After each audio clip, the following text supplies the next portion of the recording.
right, I tried to do the Captura thing just now, and I didn't have some certain things downloaded on my device. So I'm resorting to this, so you can hear my awesome voice still. I chose to focus on ambulatory health with patient safety goals reiteration. And I honed in on the topic of, sorry, there's a glare, of use medicines safely. Medication safety. Sorry, this is a hot mess. There's all my reference codes. So I'm sure a lot of you know, but medication error accounts for the #1 cause of patient harm. There we go, that's better. Affecting 1 out of every 30 patients. 25% of those medication errors result as severe or life-threatening.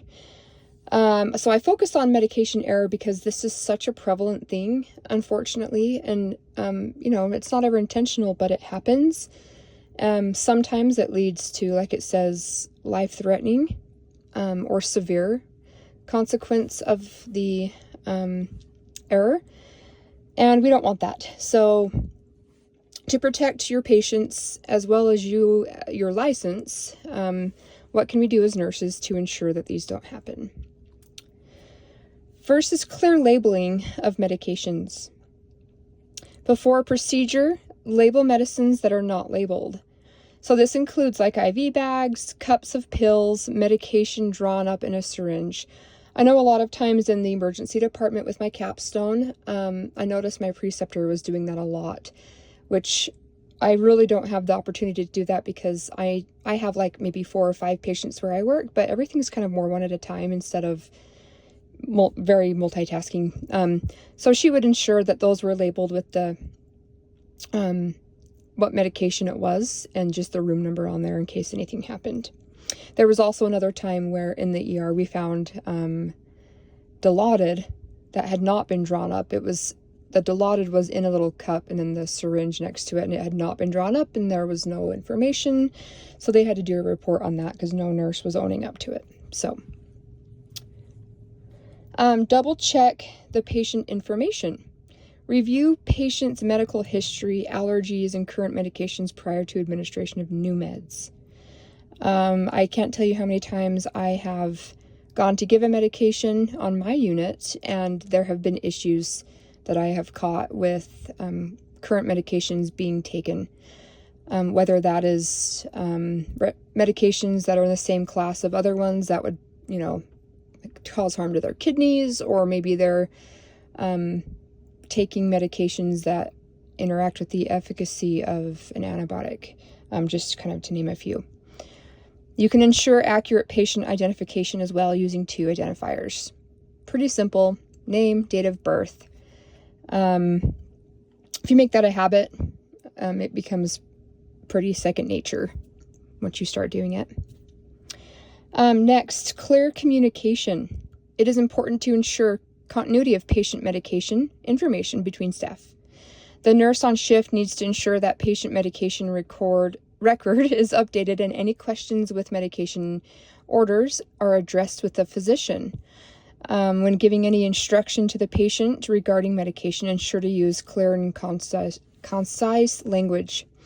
So there's many times too where I've a physician has put an order in for even pain management on my unit, and it has been for something that the patient's already allergic to or didn't tolerate well, or it's a lower dose than what we had discussed. This is crucial for constantly monitoring for changes in the MAR throughout your shift, so that when shift change happens, you're able to effectively communicate those changes and how patient tolerated different medication management approaches. Always remember as well, there's those 5 rights of medication. Is it the right drug? Is it the right dose? Is it the right route? Is it the right time? Is it the right patient? We actually have little cards hanging up in patients' rooms, just small laminated cards that I feel are very helpful, just right above the computer where you scan the patient and the medications. This really has helped a lot, I feel, especially for new nurses. Or sometimes we just, sometimes even seasoned nurses just get in routine and forget. Here's my references, but again, patient med safety is so important. And we'll go back to that first slide that it is so frequent, which tells us that it is a common thing, and to not take it lightly, as I think it's common for us to do. We just kind of assume if we're getting a medication out, it's going to go to that patient. Everyone already knew things before that, blah, blah, blah, blah, it's okay. No, do your part, protect your patient, protect your license, ensure that patient safety maintains your first priority.